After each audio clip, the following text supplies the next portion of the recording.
I was the oldest, which in my family meant I was the warm-up act. Every gathering needed a punchline, and I was it. My childhood mistakes were family folklore. My awkward phases were preserved like museum exhibits. If I ever did something well, it was immediately softened with a joke. Don't let it go to your head. Remember when you cried over a spelling test? We keep you grounded. They called it love. I called it survival training. Birthdays were their Super Bowl. One year they gave speeches about my journey, which somehow included every bad haircut I'd ever had. Another year they invited an ex and said, "We thought closure would be healthy," as if emotional ambush was a wellness strategy. By the time my last birthday rolled around, I knew better than to trust the words small and family only. When I walked in and saw the crowd, my first thought was, a public execution. Then I saw Richard, my boss, hovering near the drinks, looking like a man who had been promised cake and delivered chaos.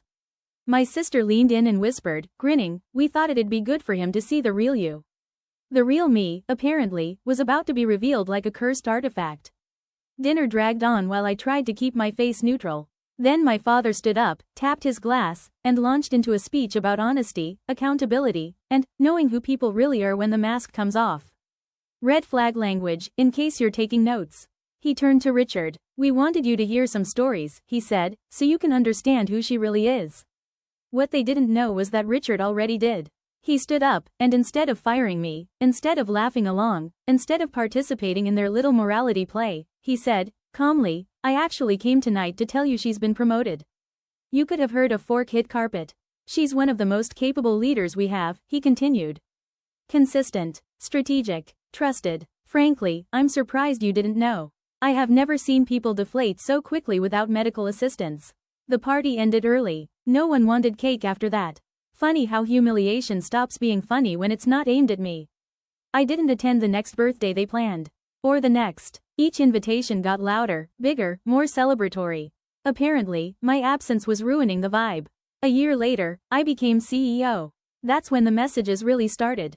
"We have to do something for your birthday this year. Family should celebrate family. We've always been so proud of you."